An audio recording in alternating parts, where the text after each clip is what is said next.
The second word in the Holy Bible was arbitrarily added to Scripture, and Satan has craftily utilized that arbitrary addition. Everybody knows that the first three words in their Bible are in the beginning. However, the definite article the was added to Scripture. There was no corresponding Hebrew definite article in Genesis 1:1 in the original Hebrew Bible. It was not a translation. It was an arbitrary addition to the Holy Bible. And arbitrarily added definite articles are just one factor in this discussion. The English word beginning in Old Testament verses was translated from the Hebrew word reshith, Strong's 7225, and the English word beginning in New Testament verses was translated from the Greek word arche, Strong's 746. We need to understand reshith in Old Testament verses and arche in New Testament verses. In English, the term the beginning can be understood to mean exclusively the very beginning of the universe.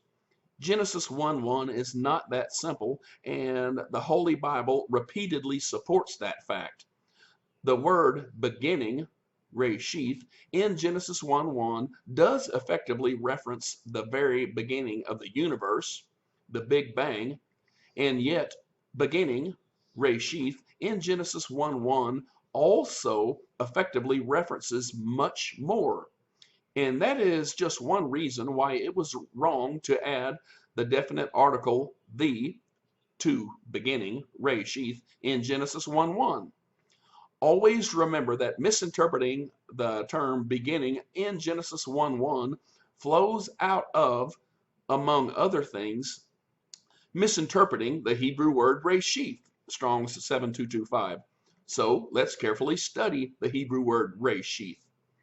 Remember Job, the very wealthy man in the book of Job? When do you think his beginning was? Was it the moment of conception inside his mother? Was it Job's birth? Actually, Job had multiple beginnings. And that is relevant to one of the main points in this video. The term beginning, when it appears in the Holy Bible, can reference many events that occurred across a span of billions of years, beginning with the Big Bang. It can also reference a single event that occurred billions of years after the Big Bang. Simply put, the term beginning, when it appears in the Holy Bible, should be understood in context on a case-by-case, verse-by-verse basis. Remember what I asked about Job? What was his beginning? His conception or his birth? Job did have a beginning when he was conceived inside his mother, and Job did have another beginning when he was born 9 months later. And yet, the Holy Bible proves that Job had a beginning that occurred many years after his birth. Job's beginning that is referenced in Job 42:12, his beginning, was the time by which he owned 7,000 sheep, 3,000 camels, 500 teams of oxen, and 500 female donkeys. Always remember to carefully compare Job 42:12 to Job 1:3. Job 42:12 specifies how Job's latter days were more blessed than his beginning, his Job 1:3 status. And always remember that the term beginning, reshith, appears in Job 42:12. Job 42:12. The Lord blessed the latter days of Job more than his beginning. Job's 42:12 beginning, his Job 1:3 status, occurred many years after his birth beginning and his conception beginning. And we're just getting started. Let's meditate on the New Testament. John 13:34, a new commandment I give to you, that you love one another. Jesus Christ gave that new commandment in circa 33 AD. The year 33 AD was not the beginning of the universe, but it was a beginning. English Bibles refer to the John 13:34 beginning as the beginning. The definite article the having been arbitrarily added to the Bible, and it's not good to add to Scripture. 2 John 1:5, we should love one another. This is not a new commandment, but one we have had from the beginning. The John 13:34 new commandment was new back in 33 AD when Jesus Christ gave that new commandment, but as indicated in 2 John 1:5, it was no longer a new commandment 60 years later when the second epistle of John was written.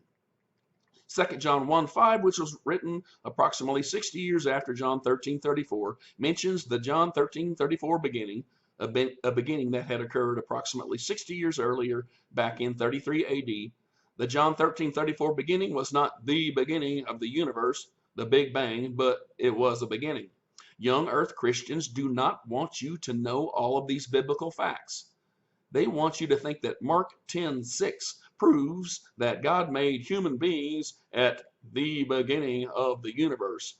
They want you to think that the universe and planet Earth are only 6,000 years old, and they want you to think that the beginning that is referenced in Mark 10:6 occurred 6,000 years ago. In Mark 10:6, the English word beginning was translated from the Greek word arche, Strong's 746. But arche in Mark 10:6 did not have a definite article.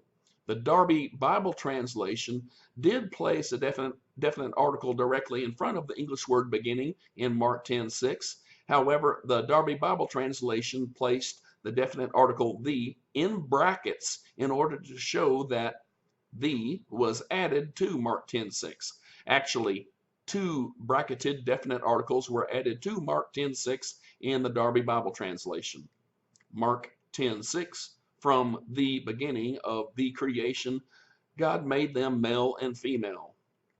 The beginning that is referenced in Mark 10:6 was the start of the Genesis 1:27 era, the mankind era, which occurred when planet Earth was already 4.5 billion years old, when the universe was nearly 14 billion years old.